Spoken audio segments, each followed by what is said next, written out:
የአእላፋት ዝማሬ ትልቅ ችግር ገጥሞታል። በዲያቆን ሄኖክ ኃይሌም ላይ የተነሱ ነገሮች አሉ። ዲያቆን ሄኖክ ኃይሌ በጉዳዩ የሰጠው ምላሽ እጅግ በጣም መነጋገሪያ ሆኗል። ልጅቱ ያደረገችው ነገር ሁሉንም አስቆጥቷል። እነዚህንና ሌሎች ወቅታዊና አስተማሪ ቪዲዮዎችን ይዘናል።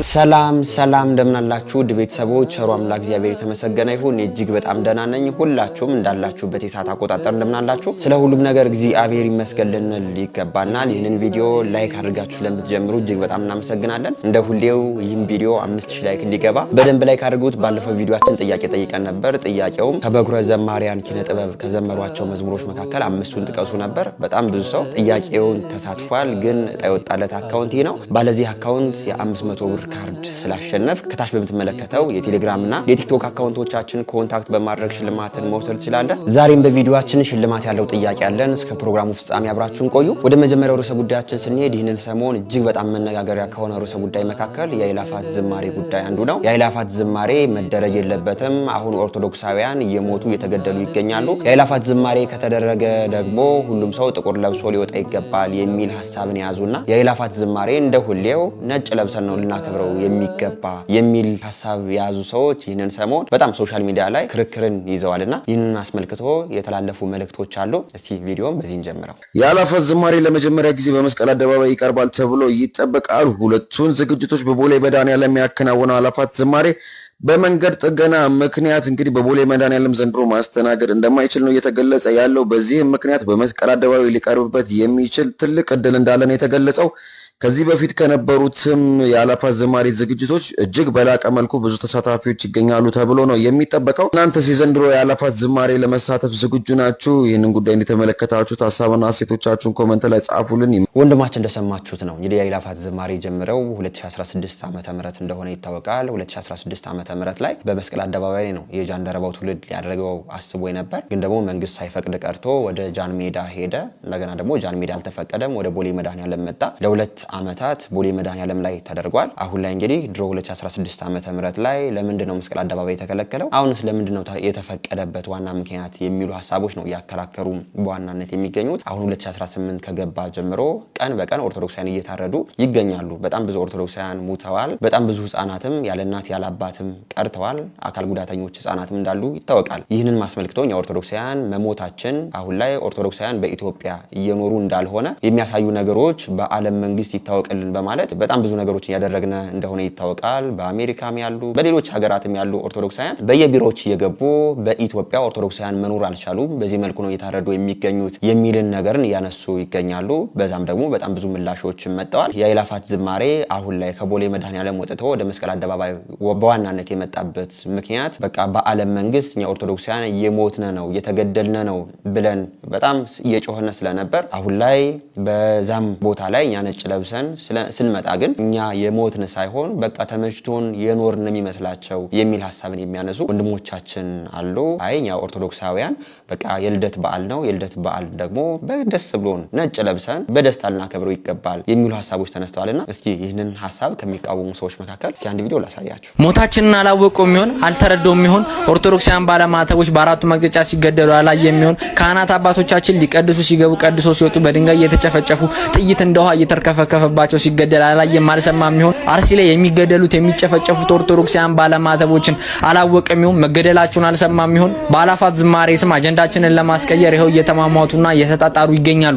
ኦርቶዶክሳውያን ባለማተቦች በአራቱ መቅደጫ ሲገደሉ እያዩ እንዳላዩ፣ ሲጨፈጨፉ ሲታረዱ ሲገደሉ እያዩ እንዳላዩ እየሆኑ ይገኙብናል። እነማ መምህራን አባቶቻችን በሙሉ ሲገደሉ ኦርቶዶክሳውያን ባለማተቦች በሃይማኖታቸው ምክንያት ከቀያቸው ሲሰደዱ እያዩ እንዳላዩ እየሆኑብን ይገኛሉ። ዛሬም ቢሆን አጀንዳችን አርሲ ነች። አጀንዳችንን በምንም ታምር አንቀይርም። ወንድማችን እንደሰማችሁት ነው እንግዲህ ንግግሩ ትልቅ ክፋትም የለበትም ከቅንነት ነው። ለምን ኦርቶዶክሳውያን ይገደላሉ እያልን እየጮህን እንገኛለን። አሁን ላይ የአርሲ ጉዳይ ነው ጉዳያችን ሊሆን የሚገባው እንጂ እንደገና የአእላፋት ዝማሬ ደግሞ ሲደረግ ሁሉም ሰው አጀንዳው የሚሆነው የአእላፋት ዝማሬ ነው እና ሁላችንም አጀንዳውን ወደ አርሲ ልናደርገው ይገባል የሚል ሐሳብ ነው እየተናገረ የሚገኘው ወንድማችን።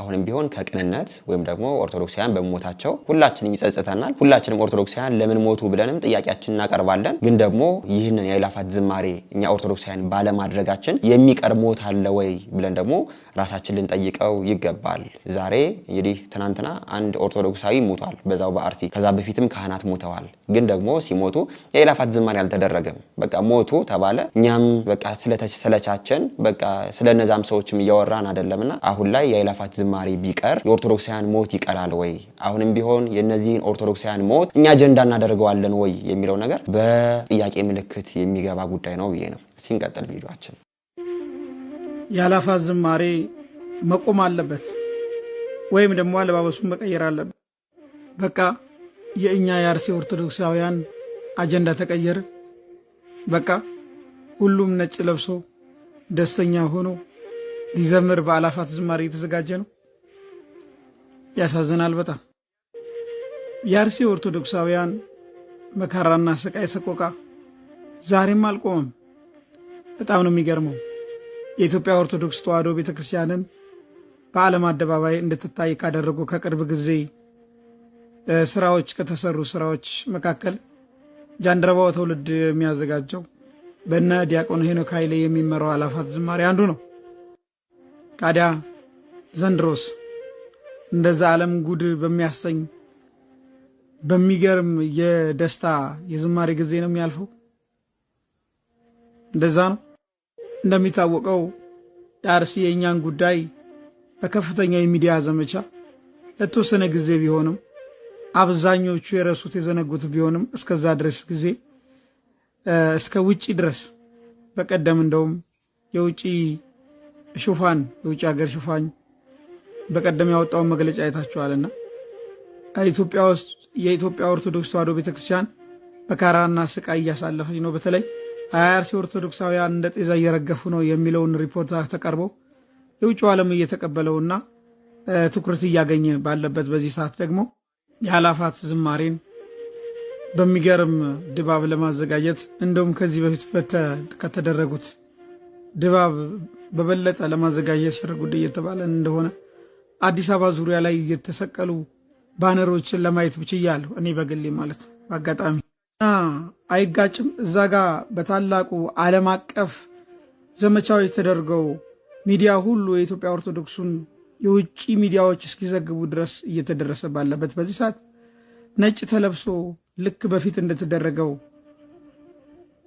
ዝማሬውን የአእላፋት ዝማሬ ለማዘጋጀት ማሰብ አይጋጭም በዛ ላይ ደግሞ ለምን በቦሌ መድኃኔዓለም ለምን ታደርጋላችሁ ለምን በመስቀል አደባባይ አታደርጉ እስኪባል ድረስ በፊት የተከለከልነው መስቀል አደባባይ አሁን ደግሞ ለምን ለፖለቲካ ትርፍ ማለት ነው ለፖለቲካ ትርፍ ገዳዮቻችን በሚያዘጋጁት መርሃ ግብር ላይ በዚህ በመስቀል አደባባይ ለምን አተዘጋጅም ተብሎ ከፍተኛ እንቅስቃሴ የተደረገ ታዲያ የሰማይና የምድር ባለቤት ሉል እግዚአብሔርን አያሳዝን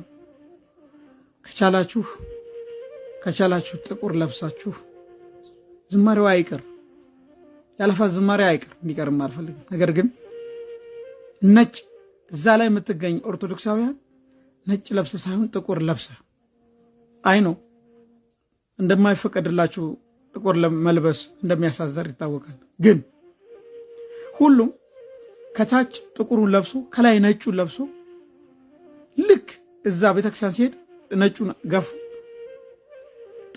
በጥቁሩ ቢታይ የሚከለክለው አካል አለ ይመለከተዋል መብታችንስ አይደለም እንደዛ ብታደርጉ ጥሩ ነው ወንድማችን እንደሰማችሁት ነው እንግዲህ በአእላፋት ዝማሬ ጉዳይ በጣም ብዙ ነገሮች እየተነሱ እየሰማናቸው እንገኛለን የሚደግፉትንም የማይደግፉ ሰዎችንም የሚያነሱት ሐሳብ ግን ከክፋት እንዳልሆነ ልናውቀው ይገባል ሁላችንም ኦርቶዶክሳውያን ደገፍነውም አልደገፍነውም ተከራከርንም አንድ የእግዚአብሔር መንግስት ነው የምንወርስበትና ሐሳቡ የትኛው መልካም ነው ከሚለው ላይ ብናተኩር መልካም ነው እንጂ እንትና ይሄንን ተናገረ እንትና ይሄንን ደገፈ ብለን በዚህ ሐሳብ እንደው ሰው የምንጠላበት እንዳይሆን በዚህ መልእክቴን አስተላልፋለሁ በዚህ በአእላፋት ዝማሬ ጉዳይ ላይ ወንድሞቻችን ከሚያነሷቸው ሐሳቦች መካከል መደረግ የለባቸውም ወይም ደግሞ ጥቁር ለብሰን መውጣት አለብን ብለው የሚያነሷቸው ምክንያት እኚህ ናቸው። ሁላችንም ኦርቶዶክሳውያን እየሞትነ ነው እየተገደልነ ነው። ግን ደግሞ መሞታችንን አጀንዳ ያደረግን አይደለም። ለ3 ለ4 ቀን አጀንዳ እናደርጋለን። ከዛ በኋላ ደግሞ ሌላ አጀንዳ መጥቶ ይወስደናል።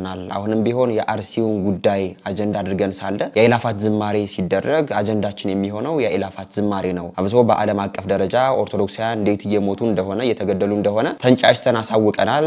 አሁን ላይ ደግሞ በመስቀል አደባባይ እንደዚህ ነጭ ለብሰን ወጠን ስንዘምር እየተገደልን ሳይሆን በቃ ተስማምቶን እንደኖርነ ነው የሚታወቀውና ይህ ነገር ሊደረግ አይገባም። ከወጣን ደግሞ በዚህ መልኩ ጥቁር ለብሰን ነው ልንወጣ የሚገባ የሚል ሐሳብን ነው ይዘው የመጡት እንጂ ትልቅ መንፈቅና ይዘው እንዳልመጡ ወይም ደግሞ ይሄ የሃይማኖት ንጸጽም እንዳልሆነ የሐሳብ መጋጨት እንደሆነ ልናውቀው ይገባል። ሶሻል ሚዲያ ላይ ያለው ነገር የአእላፋት ዝማሬን ጥቁር መለበስ አለበት ብለው የያዙ ሰዎችን እንደ ካዲ እንደገና ደግሞ የአእላፋት ዝማሬ እናደርጋለን ነጭ እንለብሳለን የሚሉ ሰዎችን ደግሞ እንደዚሁ ኦርቶዶክሳውያን እንደሚያጠፉ አድርገን የምናስብ ሰዎች አለና ሐሳቡ በጠቅላላ ምን መሆን አለበት የአእላፋት ዝማሬ ከተደረገስ ምን ይሻለናል ብሎ መወያየቱ መልካም ይመስለኛል። በእንዲህ አይነት ሐሳቦች ግን የተነሱ ነገሮች አሉ። እንቀጥላለን። ሄኖክ ኃይሌ ጃንደረባው ሚሽን ተቀብሎ ሊመጣ ይሄንን ያየ የአሜሪካ ሴናተር ይሄንን ያየ የተባበሩት መንግስታት ይሄንን ያየ የዓለም መንግስታት በኢትዮጵያ የእምነት ነፃነት የለም፣ በኢትዮጵያ ያሉት ክርስቲያኖች ይጨቆናሉ፣ በኢትዮጵያ ያሉ ኦርቶዶክሳውያን ይገደላሉ ቢባል ማን ነው የሚያምነው? ማንም አያምነው። እውነቱን ልንገር፣ ቦሌ መድኃኔዓለም ይሄ የምታየው መድረኩን አምጣልኝ፣ መድረኩን ሳብልኝ። ይሄ የምታየውን መድረክ አዳነች አቤቤ ናት የከፈለችው። የአዲስ አበባ አስተዳደር ነው የከፈለው። የሰሩት ፕሮቴስታንቶች ናቸው። መድረኩን ያቋቋሙት ፕሮቴስታንቶች ናቸው። ቶፕ ቪው ቀረጻ የሚካሄደው ለዓለም መንግስታት ነው። ክርስቲያኖች በተጨፈጨፉ ማግስት የሚመጣ ነው። እዚህ ላይ በኢትዮጵያ ውስጥ የኢትዮጵያ ሰንደቅ ዓላማ የለም፣ ተመልከቱ። የቤተ ክርስቲያኒቷ ሰንደቅ ዓላማ የለም፣ ተመልከቱ። ምክንያቱም አውደም ስቴቱን የሚሰሩት ሰዎች ኦርቶዶክሳውያን አይደሉም። ሌላ መኒ ላውንደሪንግ አለ። አሁን ሄኖክ ኃይሌ ቀሲስ ሳሙኤልንና ዘመድኩንን ሳልበቀል እንዳልሞት እያለ ነው የሚደርሰው። መምህር ዘመድኩ እንደሰማችሁት ነው እንግዲህ በአእላፋት ዝማሬ ላይ መደረግ የለባቸውም ብለው ካነሱ ሰዎች መካከል ዋነኛው እነ መምህር ዘመድኩን እነ መምህር ፈንታውን ዋቄ ሌሎችንም ጨምሮ እንዲህ አይነት ነገሮች የኛ ሞታችንን የሚያረሳሳ በሌላው ዘንድ የኛ ሞታችን ሳይሆን በዚህ መልኩ ተመችቶን መኖራችን ነው የሚያሳየው የሚል ገጽታን የሚያመጣ እና የአእላፋት ዝማሬ ሊደረግ አይገባም፣ ከተደረገ ደግሞ ጥቁር ለብሰን ነው ልናደርገው የሚገባ የሚል ሐሳብ ያነሱ ይገኛሉ። በቀጣይ ደግሞ አይ የአእላፋት ዝማሬ መቀጠል አለበት የሚሉ ሰዎች ደግሞ ምክንያታቸው ምንድነው? እስኪ አንድ ቪዲዮ ላሳያችሁ። አሁን የአእላፋት ዝማሬ ዓመቱን ጠብቆ መጥቷል። እሱን የሚቃወመው አውሬም ካሸለበበት ነቅቷል። ተቃውሞውን የጀመሩት ዛሬ አይደለም። ገና ፕሮግራሙ በተደረገ በመጀመሪያው በማግስቱ ነበረ። በዋዜማው እንኳን መቃወም ቢጀምሩ የመሪ ሰው አድርጋቸው ነበር። ግን በዋዜማው የትም አይደርስም እንደዚህ ብለው ትተውት ነበረ። ደመቀ፣ አማረ፣ ተሳካ። ክርስቲያኑም በየመጠጥ ቤቱ የሚያመሸው የነበረው ወደ ቤቱ ወደ እግዚአብሔር ቤት ተመልሶ የጌታን ልደት ሰበብ ተደርገው የሚዘጋጁ ኮንሰርቶች ቀነሱ። ከዚያ ቀጥሎ እሸቱ መለሰ ላይ የዶንኪቲቭ ላይ አእላፋት እንዲቀጥል እፈልጋለሁ የሚል የገቢ ማሰባሰቢያ ተደረገ። እሱ ተሳካ፣ ደበራቸው። እሱ በተደረገ በማግስቱ ነው መቃወም የጀመሩት። አሁን ያገኙት ተጨማሪ ዱላ የሚመስል ነገር የአርሲ ጭፍጨፋ ባለበት ጊዜ ክርስቲያኖች እየተገደሉ ባለበት ጊዜ እንዴት ይህን እናደርጋለን እነሱ ደም ላይ መቆም ነው ብለው ነበር። የቤተክርስቲያን አገልግሎት መዝማሪ በመጀመሪያ ጥምቀትንስ እንዴት ልናደርገው ነው? ጥምቀት የሚቆምልን ክርስቲያኖች የተገደሉ በቃ በዚህ ዓመት አይከበር ሊባል ነው፣ ነጭ አይለበስ ሊባል ነው። ይሄ ትክክልና ጤናማ አይደለም። ዓላማውም የእውነት ለክርስቲያኖቹ ለሚገደሉ ተቆርቁሮ አይደለም። አፌን ሞልቼ መናገር እችላለሁ። ነገር ግን ያንን ሰበብ አድርጎ ማስቆም ማቋረጥ የሚፈለግ ነገር አለ። ያም ጉልበት የሚሰጠው ለጠላት ነው። ለሚገለን አካል በርቱ፣ ግደሉን፣ ያጠፋንላችሁ እንኳን ደስ አላችሁ እያልን የምናበረታታበት መንገድ ነው የሚሆነው እንጂ ጠላት የሚደበረውና የሚያዝነው አጠፋዋቸው ሲል አለን ስንል ስንጸልይ ስንዘምር ነው። ዝማሬ አገልግሎት ነው፣ ጸሎት ነው፣ በጋራ ህብረት የሚደረግበት ዝግጅት ነው። በህብረት ሆነን እንዘምራለን፣ በህብረት ሆነን እንጸልያለን፣ በህብረት ሆነን ጠላትን እንቃወማለን እንጂ በአጠፋቸው ወረስኳቸው ቦታዎቻቸውን ወሰድኳቸው ሲል አውት ሳክቶልሃል ይሄው ፕሮግራማችንን ላንተ ብለን ያጠፍን ነው ስንል በመሪ ደረጃ እንኳን ትክክል አይደለም። ግን የነዛ ሰዎች ጥያቄም እንደሱ አይደለም። እነሱ በጣም በብዙ ስም ማጥፋት ውስጥ ሴራ በመሸረብ የተንቀሳቀሱበትን ነገር በሙሉ የምናስታውሰው ነው ካረሳናቸው በስተቀር። ለማንኛውም መዝሙር ጥናታችሁን ቀጥሉ። አላፋት ደማቅ ሆኖ ጥሩ ሆኖ ያልፋሉ። የአላፋት ዝማሬ በቦሌ መድኃኔዓለም ተዘጋጀ፣ በመስቀል አደባባይ ተዘጋጀ። ማንም ሰው እንዳይሄድ፣ ምክንያቱም እኔ ሰይጣን ነኝ እንዴ። ከ2018 ዓመተ ምህረት በፊት ጌታ ተወለደ ተብሎ የሰማይ መላእክትና እረኞች ያመሰገኑት ጊዜ የተቃጠልኩት ቃጠሉ አይበቃኝም? አሁን የአላፋት ዝማሬ ብላችሁ ልትሰባሰቡ ከቻላችሁ በየጭፈራ ቤቱ ከአንድ ክለብ ወደ አንድ ክለብ እየሄዳችሁ ስጋችሁን እያስደሰታችሁ ዋዜማውን አሳምሩልኝ እንጂ አላለም ሰይጣን። ለማንኛውም የአላፋት ዝማሬ በጉጉት እየጠበቅነው ነው። ታኅሳስ 28 አይቀርም። የመዝሙር ጥናቱም በሚገርም ሁኔታ ቀጥሏል። የዛን ሰው ይበለን። እነዚህን ወንድሞች እንደሰማችኋቸው ነው እንግዲህ የአላፋት ዝማሬ መደረግ አለበት ብለው ያነሷቸው ሐሳቦች። እንግዲህ በጌታ ልደት ማንም አዝኖ ጥቁር ለብሶ መዋሉ ልክ እንዳልሆነ፣ ምንም ሐዘን ምንም መጎሳቆል ቢኖርብን የጌታችን ልደት ስለሆነ በመወለዱ ደስ ብሎ ነጭ ለብሰን ከመላእክቱ ጋር ልንዘምር ይገባል የሚሉ ሐሳቦችን ነው ያንጸባረቁ የሚገኙት። ሁላችን ማወቅ ያለብን ነገር የአላፋት ዝማሬ እጅግ በጣም ትልቅ የሆነ ጠንካራ ጎን አለው። በጣም ብዙ ወጣቶች የልደትን በዓል ሲያከብሩ የነበሩት በጭፈራ ቤት በመጠጥ ቤት ማታውን በቃ ሰክሮ በመንዘላዘል በመጨፈር እንደሆነ ይታወቃል። ይህ የአላፋት ዝማሬ ከመጣ እንግዲህ ይህን 2 ዓመት ግን የጌታ ልደት ሁሉም ሰው በመዝሙር እንደሚያሳልፈው ይህም ደግሞ ትልቁ ጠንካራ ጎኑ እንደሆነ ይታወቃል። የአላፋት ዝማሬን ለፖለቲካ የሚጠቀሙበት ሰዎች አሉ።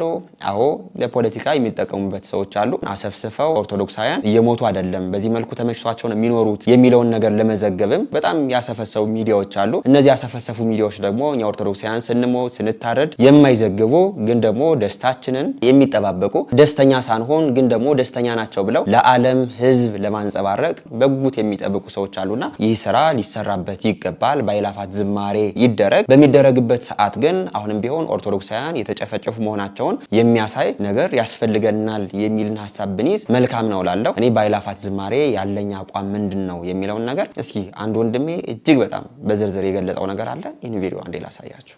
የአላፋት ዝማሬ ጃንደረባው እግዚአብሔር አይመስገን፣ ምስጋና አይቅረብለት፣ አምልኮ አይፈጸም ያለ ሰው የለም። ይሄ ከአጋንንት የሚመጣ ድምጽ ነው።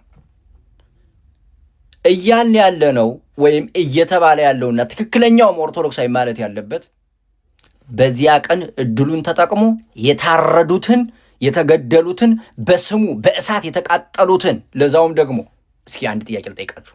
ቤተክርስቲያን ሰማዕትነት እንዳያልፋችሁ ብላ ጥሪ አድርጋ ነው እነዛ ምእመናን የሚገደሉት የሚታረዱት?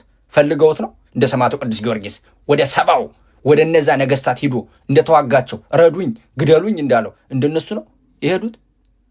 በአገር ውስጥ እንደተደረገው በአፄ ሲሲኒዮስ ዘመነ መንግስት ጊዜ ሰማዕትነት እንዳያልፍ ተብለው እንደታረዱት ከ8000 በላይ ኦርቶዶክሳውያን እየተጠራሩ እንደነሱ ነው የሞቱት? እንደዛ ነው።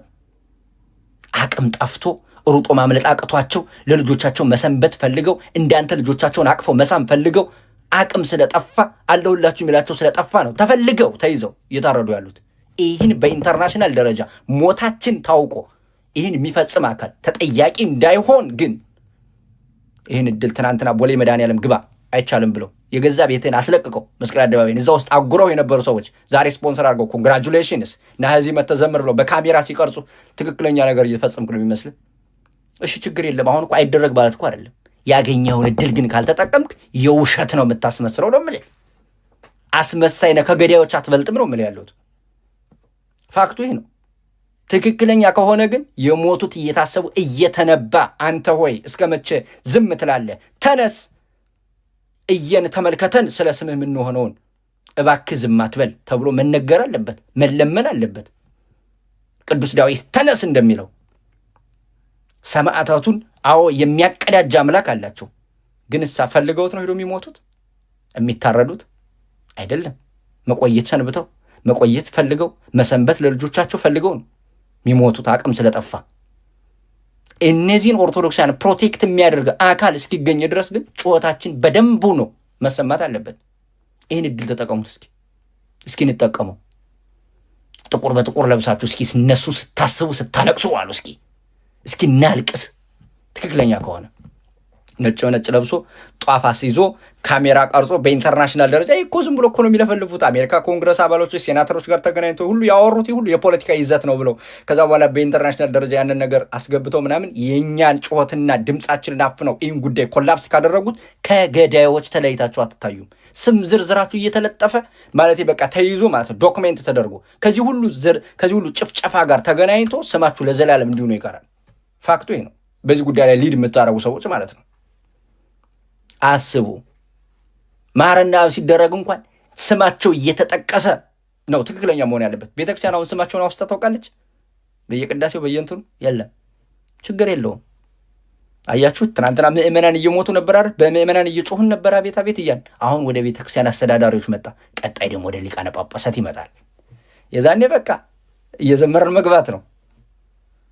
ያንን የጃንደረባው ዝማሬ ቀን ይሄ የሚያደርግ ሰው ይኖር? I don't think so እንጂ መዝሙር አይቅረብ ዝማሬ አይደረግ ያለ ሰው የለም። ይሄ ካጋንንት ስለሆነ ቀኑን ግን እንጠቀምበት ነው። መድኃኔዓለም ወስደው ቦሌ መድኃኔዓለም አጉረውን የነበሩት አደባባይ ነጭ በነጭ ለብሰን እንድንወጣ የፈቀዱልን ሂሳባቸውን ስለሰሩ ነው ሰዎቹ።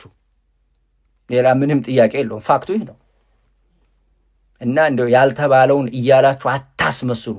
ከገዳዮች ተለይታችሁ ማትታዩ ሰዎች አላችሁ። ወንድማችን እንደሰማችሁት ነው እንግዲህ የአእላፋት ዝማሬ እጅግ በጣም ጠንከር ያለው ሐሳቦች የሚተሰጡበት ይገኛሉ። የአእላፋት ዝማሬ መደረግ አለበት፣ ግን ደግሞ ሲደረግ ምን መሆን ይጠበቅበታል የሚለውን ነገር በዝርዝርም ነግሮናል። ከዚህ በፊት በቦሌ መድኃኔዓለም ነው ሲደረግ የነበረው። አሁን ላይ ወደ መስቀል አደባባይ እነርሱም ቢሆን ፈቅደው ያመጡበት ምክንያት እቺ ፖለቲካዋን ለመስራት እንደሆነ የሚታወቅ ነገር ነው። እነርሱ ፖለቲካቸውን ካሰቡ እኛ ደግሞ በዚህ በመስቀል አደባባይ እጅግ ትልቅ የሆነ ስራ ይጠበቅብናል የሚለው ነገር ሁላችንም ያስተማምናል። በጌታችን በመድኃኒታችን በኢየሱስ ክርስቶስ በዓለ ልደት ሁላችንም እንደሰታለን። ሁላችንም እንግዲህ ከመላእክቱ ጋር አብረን እንዘምራለን። ስንዘምር ደግሞ ሞታችንን የዓለም ሕዝብ እንዲያውቀው ልናደርገው ይገባናል። ሁሉም ሰው ነጭም ይልበስ ጥቁርም ይልበስ፣ ግን ደግሞ በዚህ በሀገራችን የሞትነ እንደሆነ የታረድን እንደሆነ እኛ ነጭ እንኳን ብንለብስ ልባችን ጥቁር እንደሆነ ሐዘን ላይ እንደሆነ የሚያሳይ ነገር እኛ እንጠብቃለን። በ2017 ዓ.ም እንግዲህ አንድ ዶክመንተሪ አእላፋት ዝማሬ ላይ ቀርቦ እንደነበር ሁላችሁም ታውቁታላችሁ። ይህ ወደ ኦሎምፒክ ሰዎች የሚል ነገር ማለት ነው። በዚህ በአእላፋት ዝማሬ ላይ ዶክመንተሪ ያስፈልገናል። ዶክመንተሪ ሲዘጋጅ ደግሞ መሞታችን መታረዳችን ህፃናት ያለ እናት ያለ አባት ህፃናት አካል ጉዳተኛ ሆነው በማዕተባቸው ምንም የማያውቁ ህፃናት እንደዚህ ጭንቅ ላይ መግባታቸው እኛም ቢሆን አሁን በኢትዮጵያ ሀገራችን ኦርቶዶክሳዊ ሆነን መቀጠል እንዳልቻልን የሚያሳዩ ዶክመንተሪዎችን እንጠብቃለን። ይህም ደግሞ የዓለም ህዝብ እንዲያየው በ2017 እንደተደረገው ወደ ኦሎምፒክ ሰዎች እንደተባለው በእንግሊዘኛም በአማርኛም ተሰርቶ እጅግ በጣም ትልቅ ነገር ሊሰራ ይገባል እንላለን። በጌታችን በመድኃኒታችን በኢየሱስ ክርስቶስ በዓለ ልደት ሁላችንም ልንደሰት ይገባል። ነጭም እንለብሳለን። የጌታን መወለድ ነው የምናስበው፣ ግን ደግሞ ልባችን ጥቁር እንደሆነ ሐዘን ላይ እንደሆነ ደግሞ አስበን በዛ በመስቀል አደባባይ እጅግ ትልቅ ታሪክ እንስራ ብዬ እኔም በዚሁ መልእክቴን አስተላልፋለሁ። በመጽሐፍ ቅዱስ የምናውቃቸው ታሪኮች አሉ። የነ ሰለስቱ ደቂቅ እንግዲህ በእሳት ላይ ሆነው እንግዲህ እግዚአብሔርን በመዝሙር እንዳመሰገኑት፣ ሌሎችም እነ ጳውሎስ እነ ሲላስ በእስር ቤት ሆነው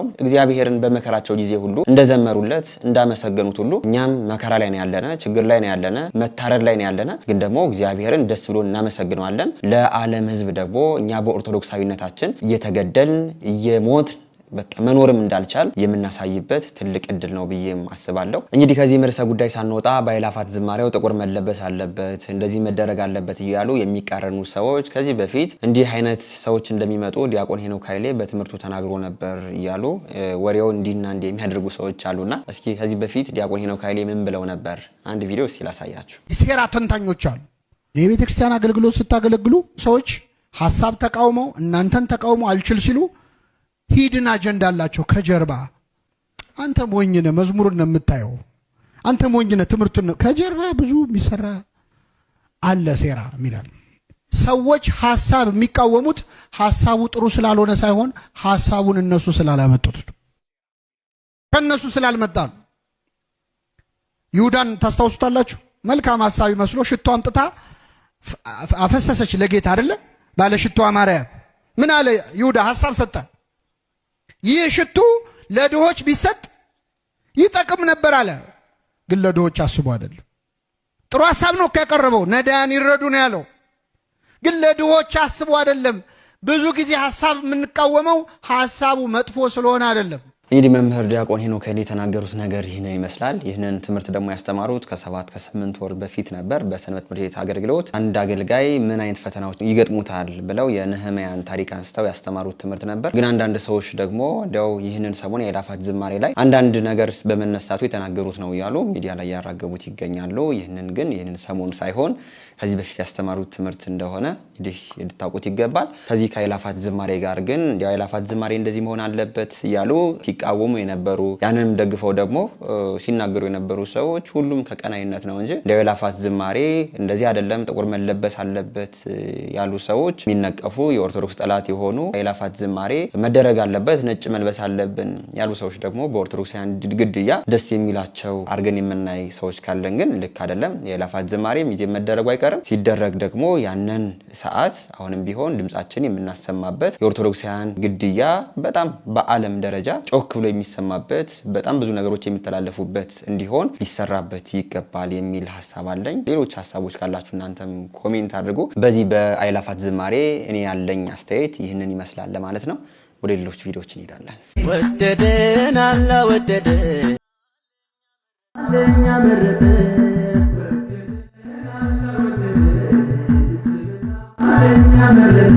ያው እንግዲህ እቺ ልጅ እንዳያችኋት ነው። ሙሉ ቪዲዮን ገብቼ ሳውየው የሙስሊም ነሽዳ ነው እንዳለ እየሰራች ፖስት የምታደርገው ማተዋን አስራለች። በቃ መነጋገሪያ ሆና ሙስሊሞች ላይክ እንዲያረጓት እኛ ደግሞ ለምን ብለን ጥያቄ እንድናነሳባት ነው እንዲህ አይነት ነገሮችን የምትሰራውና እኔ ሰው አሁን ላይ ያለበት ጤነኝነት እኔ እያሳሰበኝ ይገኛል። ለምን ሰው ያነ የሙስሊም እምነት ልክ አይደለም ብሎ የሚያምንበት ከሆነ ለምን በዚህ መልኩ በዛ ነገር ለመታወቅ እንደሚፍጨረጨር አላቅም። እንኳን የሙስሊም ነሽዳ ነውና የፕሮቴስታንት መዝሙር መዘመር ኃጢያት ነው፣ ጣዖት አምላኪነት ነው። ግን በዚህ መልኩ የምናገኘው መታወቅ ሳይሆን መጥፋት እንደሆነ እናውቀው ይገባል። የምታውቋት ሰዎች ካላችሁ ከስራሽ ተቆጠቢ፣ በኦርቶዶክሳዊነትሽ እግዚአብሔርን አመስግኚ፣ ለእግዚአብሔር ዘምሪ ያላችሁ መልእክት እንድታስተላልፉልኝ ስል በዚህ መልእክቴን አስተላልፋለሁ። ያሳዝናል። እንቀጥላለን ቪዲዮአችን።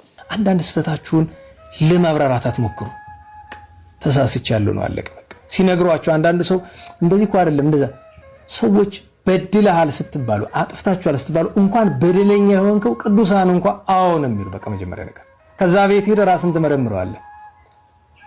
አጥፍተህ ከሆነ ትታረማለህ። ካላጠፋ አጠፋ መባል በረከት ስለሚሆንህ ደስ ብሎ ታድራለህ። እና ለትህትና ተብሎ አንደኛ እኔ ሰይጣን ነኝ አይባልም። ሁለተኛ እኔ መናፍቅ ነኝ አይባልም። ሶስተኛ እኔ ይሄ ምናምን ተብሎ ምናምንቴ ምልክት አይባልም። በመጻሕፍት ተጽፎ የምናገኛቸው ቅዱስ ዳዊትን ያክል ትሁት ሰው የለም። ራሱን በሱ ልክ የሚወቅስ ሰው አታገኙ። አሁን ቅዱስ ጳውሎስ በጣም ራሱን ይወቅስ ነበር፣ ግን እንደ ዳዊት አይሆንም። ቅዱስ ጴጥሮስ ራሱን ይወቅስ ነበር ስለ ኃጢአታቸው። እንደ ቅዱስ ዳዊት ራሱን የሚወቅስ የለም። የዳዊት መዝሙር ውስጥ ወቀሳውን ብቻ እኔ ኃጢአተኛ ነኝ፣ እኔ እንዲህ ነኝ፣ እኔ ደካማ ነኝ፣ እኔ ትል ነኝ ብለው ብትቆጥሩት ራሱን ችሎ አንድ መጽሐፍ ጥራዝ ይወጣዋል። ይሄን ያልተውት ነው። ግን እኔ እግዚአብሔር እኔ ሰይጣን ነኝ የሚልበት ቦታ ግን አታገኙም።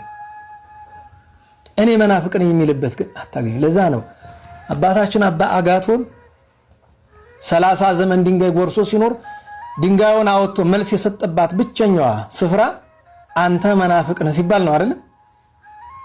አይደለም ማለት እና መነኮሳት ተሰብስበው አባ መቃርስም ነበርና አባት ሆይ ሁሉን ታግሰ ምን ነው የመታገስ አቃተ ሲባል ሌላውን ብትሉኝ ለነፍሴ ይስማማኛል፣ ሀጥ ብትሉኝ፣ ዘማዊ ብትሉኝ፣ አረመኔ ብትሉኝ፣ የፈለጋችሁትን ብትሉኝ ለነፍሴ ይስማማታል። ለነፍሴ የሚስማማ ምንድነው? ሀጥ መባል በደለኛ መባል ይስማማል። መናፍቅ የሚለው ግን ለነፍሴም ለስጋዬም አይስማማም። እና የማይታገሷቸው ነገሮች እንዳሉ በዓለም ታሪክ ለአርምሞ ብሎ ድንጋይ የጎረሰው አባ አጋቶን አሳይቷልና 40 ዘመን ኃጢአት የሰራው 40 ዘመን ኃጢአትን ንቅስ አድርጎ ምን ቀረችኝ እያለ የሰራ አባ ብሎ ያለ አይደለም። የበግረኛው ምን ነበር የሚል ሲጸልይ አልቦ እግዚ ዘንበለ ምሕረት ወአልቦ ገብር ንበለ ኃጢአት ይላል። አበስኩ በበስብስባ ይላል። በሰባት ሰባ ጊዜ በደልኩ። ጌታ ሆኖ ያለ ቸርነት ያለ ምሕረት፣ ባሪያ ሆኖ ያለ ኃጢአት ያለ በደል የለም ማረኝ። በቃ 40 ዘመን በደለ፣ 40 ዘመን ንስሐ ገባ፣ ከቅድስና ደረሰ። ናንን ማስተዋል ያስፈልጋል። መምህራችን ዲያቆን ዮርዳኖስ አበበ እግዚአብሔር ያገልግሎት ዘመኑን ያርዝመልን። እጅግ በጣም ደስ የሚል ትምህርትን ያስተማረን። ወደ ቀጣይ ቪዲዮአችን ደግሞ ስንሄድ ይህንን ሰሞን ቲክቶክ ላይ ትሬንድ የሆነ ነገር አለ። በዛ ትሬንድ ግን እኛ ኦርቶዶክሳውያን ሳያገባን በጣም ብዙ ኦርቶዶክሳውያን ያንን ቪዲዮ እየሰሩበት ይገኛሉና ያንን ነገር ምንድነው ስተቱስ ምኑ ላይ ነው የሚለውን ነገር ሲያብረን የምናየው ይሆናል። ይሄን ቪዲዮ አይተን እንመለስ። ዋሴን አጣቀው ማን ነው ዋስ? ኢየሱስ። የትኛው የናዝሬቱ ኢየሱስ በመስቀል ላይ ስለኔ ኃጢአት ሞቶ እኔን ነፃ ያወጣኝ ኢየሱስ። እስቲ አሜን በሏ። ከሰይጣን አይደለም እኮ የሚያድን ከእግዚአብሔር ነው የሚያድን። እግዚአብሔር ነፃ ነካለ ሰይጣን አሮርጦ ሊይዝ አይችልም። ሰይጣን የሚይዝ ከእግዚአብሔር ወደ ከቃል ነው። ደጅ ነው ጠብቆ የሚይዝ። ውስጥ ከቆምክ ማን ነው የሚይዝ? እንግዲህ የሰማችሁትን የፓስተር ጥላሁንን ንግግር ሰሞኑን ብዙ ሰው ከፎቶና ከቪዲዮ ጋር እያደረገ እንደ ትሬንድ ሲጠቀምበት ነበር። ምናልባት አሁን የምናገረው ንግግር የፕሮቴስታንት እምነት ተከታዮችን አይመለከትም። ምክንያቱም የእምነቱ ተከታዮች ትሬንድ አድርገው ቢጠቀምበት መብታቸው ነው። ሰው የራሱን አስተሳሰብና ሃይማኖት መከተል መብት ስላለው። በጣም የገረመኝና እርማት ግን የሚያስፈልገው የኛው ኦርቶዶክስ ተዋህዶ ቤተክርስቲያን ልጆች ይሆናችሁ ይሄንን ጉዳይ ወይም ይሄንን ድምጽ ተጠቀማችሁ ጭራሽ እንደ ባክግራውንድ የተጠቀማችሁት ምስልና ድምጽ ከገዳም ተሳልማችሁ ስትወጡ መቋሚያ ይዛችሁ ነጠላ ጣፍታችሁና ጭራሽ ማህተባችሁ እየታየ ጅምር ይሄን ስትጠቀሙት ነበር። ከታች እንደምትመለከቱት ማአት ወንድምናቶች ሰርተውበታል። አንዳንዱ ነጠላ እየለበሰ አንዳንዱ ከገዳም እየወጣ እና ደግሞ የተሰራበት መንገድ ትንሽ ይረብሻል። ሰው እንዴት ነው ነጠላ አርጎ የአንድን የፕሮቴስታንት ትምህርት ድምጽ ባክግራውንድ አድርጎ የሚጠቀመው? በቃ ቤተክርስቲያንን አላወቅናትም ወይ? እባካችሁ ወንድምቶች ገዳም መሳለም መልካም ነው፣ ጸበል መጠጣቱ መልካም ነው፣ አብያተ ክርስቲያናትን መዞሩ መልካም ነው፣ ንግስ ማንገሱ መልካም ነው። ግን ይሄ ሁሉ ህያው የሚሆነው የእግዚአብሔርን ቃል ስናውቅ ነው። የምንከተላትን ተዋህዶ ቤተክርስቲያን እንወቃት እባካችሁ። በኦርቶዶክሳዊት ቅድስት ቤተክርስቲያን ውስጥ ስንኖር ሁልጊዜ መርሳት የሌለብን ነገር የኛ ቅድስት ቤተክርስቲያን ምንም የጎደላት ነገር የለም። ከሌሎች ተቋማት ወይም የእምነት ቅርጽ ካላቸው አካላት ምንም አይነት ዶግማም ቀኖናም ትውፊትም አትዋስም ልትዋስም አትችልም። ቅድስት ቤተክርስቲያናችን ከሌላ ተቋም የምትፈልገው ምንም ነገር የላት። ምክንያቱም ምሊት ቅድስት ኩላዊት የሆነች ቤተክርስቲያን ስላለች የቀረላት የጎደለባት ቤተክርስቲያን አይደለም ያዝ ነው። ፍጽምትና ልዕልት የሆነች ቤተክርስቲያን ያለችን አንዱ እኮ ቤተክርስቲያንን ፍጽምት ካረጋት መካከል አንዱ አስተምህሮዋ ነው። ትምህርቷ ማለትም መሰረተ ሃይማኖቷ ዶግማ ቀኖና ትውፊቷ ምንም ያልጎደለበት ምንም አይነት ነገር ከሌላ ተቋም የምትዋስ አይደለችም። ምናልባት ሌሎች ተቋማት ከኛ ያለ ፈቃድ የሚወስዷቸው ብዙ ነገሮች አሉ። ልክ እንደ ዘረፋ በግልጽ እየዘረፉ ነው ያተቅርሰተ ሊጠቀሙ ይችላሉ። ምክንያቱም ስለሌላቸው ቤተክርስቲያን ከማንም የምትዋሰው የምትሰርቀው የምትበደረው ነገር የላት።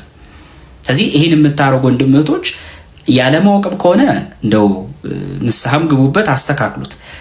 ከዚህ ባለፈ ግን ለበኋላ ላለው ግን ይሄን ቪዲዮ በትደልቱት ምክሬ ነው። ነገ ከነጎዲያ ለእናንተ ራሱ ይሄ ጥሩ አይደለም። ሁሌም እኛ የምናደርገው ኦርቶዶክሳዊ ተግባራት ለሌሎች ጭምር መሰናከያ መሆን የለባቸውም። አንድ ሁለት ወንድም ጀምረው ማአት ሰው እየተቀባበሉ አይቻል። ይሄ በጣም በፍጹም ስህተት ነው። ምናልባት ከሌሎች የእምነት ተቋማት ጋር አንድ የሚያደርገን ሀገራዊና ማህበረሰባዊ ስጋዊ ጉዳይ ብቻ ነው። መንፈሳዊ በሆነው ጉዳይ ላይ ዝማሬ ሼር አናደርግም፣ ትምህርት ሼር አናደርግም፣ አምልኮት ሼር አናደርግም። ምንም አይነት በመንፈሳዊ በሆነው ጉዳይ ላይ የምንጋራው ነገር የለንም። ይሄን ስል ደግሞ ምናልባት አንዳንዶቻችሁ ምን ችግር አለው የሚጠቅሱት እኮ መጽሐፍ ቅዱስ ነው፣ የሚጠቀሰው እኮ የመጽሐፍ ቅዱስ ቃል ነው የምትሉ ደግሞ አላችሁ። እሱማ ምን ይደንቃል? ጌታችን ኢየሱስ ክርስቶስን በነበረበት ሰዓት አጋንንትም እኮ መጽሐፍ ቅዱሳዊ ቃልን ሲጠቅሱ ነበር። ለምሳሌ የማቴዎስ ወንጌል ምዕራፍ 4 ላይ ጌታችን ኢየሱስ ክርስቶስ ዲያብሎስ ሲፈትነው አንዱ ከጠቀሳቸው ጥቅሶች መካከል የእግዚአብሔርን ቃል ጠቅሶ ነው። ምንድነው ያለው? መላእክቱ ስላንተ ይታዘዙልሃል ተብሎ እንደተጻፈ ነው ያለው። ለዚህ ጥቅስ ይጠቅሳል ማለት ነው። ያለ ጊዜያችን ልታጠፋ መጣህ እንዴ አይደል? ከእግዚአብሔር ተልከን እንደመጣ እናውቃለን እኮ ብለዋል። መንፈስ የሆኑ ቃላትን ተናግረዋል። ቃሉን ስለተናገርክ ብቻ ግን ትክክል አትሆንም። ቃሉ ሕያው የሚሆነው በአይምሮህና በልብ የምታስበው ሩቱ የሆነ እምነት ሲኖርህ ነው። ይህ ብቻም ደግሞ አይደለም። ለምሳሌ አይሁዳውያን ክርስቶስ በነበረበት ሰዓት እኮ ክርስቶስን ሲገዳደሩ ይጠቅሱ የነበሩት የሙሴንና የነቢያትን መጽሐፍት ነው። በደንብ ጥቅስ ይጠቅሱ ነበር። ጭራሽ ልብሶቻቸው ላይ ሕጉን በመጻፍ ጭምር። ግን ያ እውነተኛ ሊያሰኛቸው አልቻለም እና አንድን ቃል ስለተናገሩ ከኛ ጋር ተመሳሳይ ናቸው ማለት አይደለም። የምንከተላትን ቤተክርስቲያን እባካችሁ እንወቅ። ይሄንን ማረም አለብን ለማለት ነው። ወንድማችን እንደሰማችሁት ነው እንግዲህ እንዲህ አይነት ነገሮች ትሬንድ ሲሆኑ በጣም ብዙ ቪው ቲክቶክ ላይ ስለሚያስገኙ በጣም ብዙ ላይክ ስለሚያስገኙ እኛም ኦርቶዶክሳውያን ሳንመረምር እንገባባቸዋለን። ከኛ ከኦርቶዶክሳዊ አስተምሮ ጋር ይጋጫል አይጋጭም የሚለውን ነገር ዝም ብለን ነው የሚንገባበትና ይህ ነገር ልክ አይደለም። አሁንም ቢሆን የምናደርጋቸው ነገሮች ሁሉ ከኛ ከኦርቶዶክሳዊነት ጋር መርመረን ሊሆን ይገባል። በዚህ ትሬንድ የሰራችሁ ኦርቶዶክሳውያን ካላችሁ ያንን ቪዲዮ አጥፉት። ለምን እኛን ኦርቶዶክሳውያን የሚገልጽም ነገር ስላልሆነ ወንድማችን እጅግ በጣም እናመሰግናለን። የዛሬ ቪዲዮዎቻችን እዚህን ይመስሉ ነበር። ወቅታዊና አስተማሪ እንደነበሩ አልጠራጠርም። ግን በንግግር ያጠፋሁት ነገር ካለኝ ኮሜንት አድርጉኝ። ሁሌም ቢሆን ለማስተካከል ዝግጁ ነኝ። ዛሬም እንደ ሁሌው የ500 ብር ካርድ የሚያሽልም ጥያቄ አዘጋጅተናል። ጥያቄውን አይተን እንመለስ። የዛሬው ጥያቄያችን አለት የሚል ቅጥያ የተሰጠው ሐዋርያ ማን ነው? ሀ ቅዱስ እንድርያስ፣ ለ ቅዱስ ጴጥሮስ፣ ሐመርኋ ቅዱስ ቶማስ፣ መ ቅዱስ ታዲዮስ። የዛሬ ጥያቄያችን እጅግ በጣም ቀላል ነው። ሁላችሁም ልትመልሱ ይገባል፣ ግዴታ ነው። የመለሱ ሰዎችን ሰብስበን እጣውጥተን በቀጣይ ቪዲዮ ተሸላሚ ነው የምናሳውቅ ይሆናል። ይህንን ቪዲዮ ላይክ አድርጋችሁ የጀመራችሁ ሰዎች እናመሰግናለን። ላይክ ያላደረጋችሁ አሁንም ይህንን ቪዲዮ ላይክ አድርጉት። ለቻናሉ አዲስ የሆናችሁ ሰዎች እኔ ተመስገን ነኝ። ቻናሉን ሰብስክራይብ በማድረግ ቤተሰብ ሁኑ። እናንተም ቢቀርቡ የምትሏቸውን ቪዲዮዎች ከታች በምትመለከቷቸው የቴሌግራም እና የቲክቶክ አካውንቶቻችን ላኩልን። አይተን መርጠን ወደ እናንተ የምናቀርባቸው ይሆናል። በሌሎች አስተማሪና ወቅታዊ ቪዲዮዎች እስከምንገናኝ እኔንም እናንተንም ቸር ያቆየን። አቷል ጎሎበታል ብለህ ሳትንቀኝ ለዚህ ያደረስከኝ ጌታዬ እኔ ማን ነኝ? ይሞላል አይቀርም ባንተ ሸለቆዬ ጠብቃለሁና ቀንህን ጌታዬ። ሐዘን ጽልመት ክፉ ዘመን ቢገጥመኝም እንኳን ያልፋል ሁሉም ታሪክ ሆኖ በፊት ሲለካ ማን አፈረ ማን ጎደለ አንተን የጠበቀ ጸና ልቤ በእግዚአብሔር ይህን እያወቀ አቷል ጎሎበታል